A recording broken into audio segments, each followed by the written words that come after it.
Kay Madam muna tayo. Madam, lumalambing lang ako ng konti. Parang masaya naman ako. Kalambing din.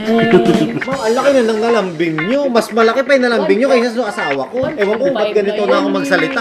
Nahawa ako kay ma'am. Ang hirap ni ma'am, hindi ko alam paano saan ako susuksok eh. Oh, what's up guys? Another watch, another day. We're here with Madam and Sir. Thank you for coming and dropping by Gentry Time Pieces. You are looking for a couple of watches. Sa kanya lang ba? Sa'yo hindi? Sure ka? Depende kung mabudol. Depende kung mabudol. Parang na-challenge ako dun ah. You guys are from? Cagayan de Oro. Galing na ako ng Cagayan eh. I enjoyed it. I was there only for a couple of hours, but I really enjoyed it in Cagayan. People are very Sayang nga, nice hindi there. kami nakapag-appointment at that time. May next pa naman, di ba? And what do you guys do for a living? I'm a wedding planner, event Si stylist, Sir. business din. Owner niyo kami sa 14-7 Center. So venue and then may organizer pa. Opo. Ang tawag doon Monopoly, one-stop shop.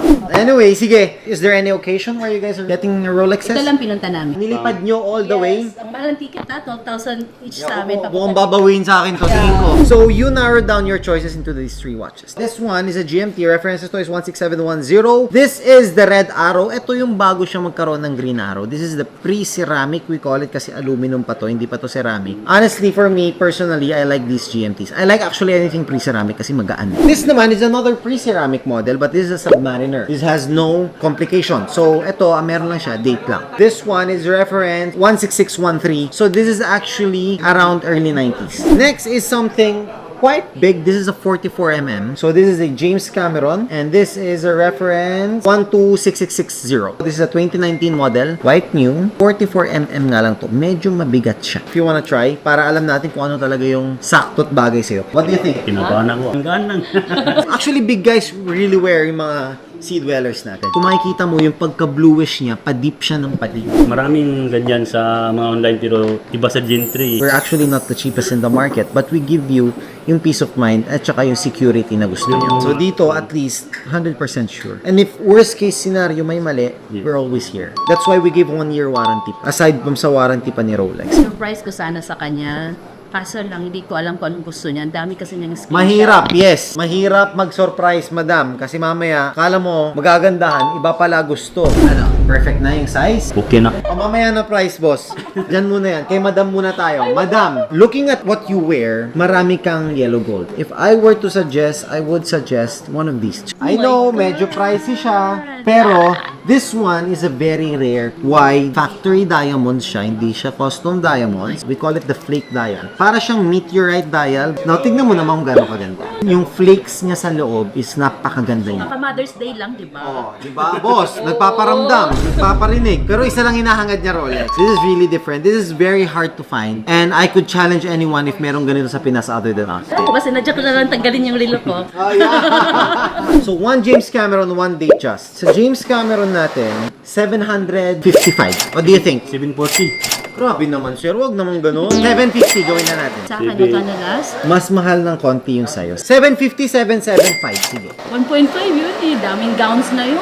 Gowns Pag ito ang suot mo, you can bill more for your gown. So, pag may client na mag-inquire, ganun madam. Alam na nila yun. 1,525,000. Isang relo, isang jacket. Pag di isa ba? kayong jacket na yan. Sa'yo na lang, Parang- mauna ka na lang. Ay lang, kahit sa Pasko na lang. Wag, hindi ako papayag na ikaw lang parang masad Okay kang lang, uwi. hindi ako sad. Gift ko sa kanya kasi Ako Father's sad. Day. We're talking about 25,000. I can't consider, syempre, galing kayong Cagayan. You paid for the ticket. Tapos pinuntahan nyo pa ako dito. I gave it for 1,525,000 originally. So, maybe if you can go a little bit up, I can consider. Ma'am, magkano ang ginagastos average ng nagpapakasal sa'yo? 280,000 all in package. Pati catering na yun, everything? Amin yung venue eh, 14-7 Center. Mura, ha? Yes. Honestly, ako, I always believe in right spending when it comes to wedding. The cheapest wedding are the most blessed para sa akin. When I got married, kasama na yung gown, kasama na yung lahat namin. 110 packs. Hula mo magkano ginastos ko. Premium? Kung mahulaan nyo 1.5, I'll give you 3 chances. Ma'am, masyadong mataas yung sinabi mo na 2 million. 0.1. Lower. 800? Lower. Mga 700. Wrong. Lower pa sa 700? Yes. 500. Wala na, ma'am. Tapos na. 550. Lower than 500 pa. As in? Last. 450. I spent less than 200,000. Church wedding ka or civil? Muslim ako. My wife did not ask for a big dowry. Got married 2021. Mas mura nga sa pandemic time. Yes. 1,510 na. Alam mo, yung dalawang anak ko, bibili din kasi may mga negosyo din sila. Pupunta din sila dito. Buong pamilya, fan. Konti lang hinihingi ko. I'm not asking for too big. 8.5. Kung sino yung 10K, Lugi Chinese, ma'am. hindi ka naman Chinese. Okay lang yun. Ganito, ma'am. I won't let you leave naman without the watch. Kung bibigay ko talaga, bibigay ko. Pero yun nga, lumalambing lang ako ng konti. Para masaya naman ako. Anong bingdeng? Ma'am, ang laki na ng nalambing nyo. Mas malaki pa yung nalambing nyo kaysa sa asawa ko. Ewan ko ba't ganito na ako magsalita. Nahawa ako kay ma'am. Tapos na Mother's Day. Bago Wala lang kaming ako. Mother's Day. Wala ang Mother's Day sa Muslim. Meron din yun. Honestly, originally wala talaga sa... Ayan, tanong mo ma'am, honest Mother's Day.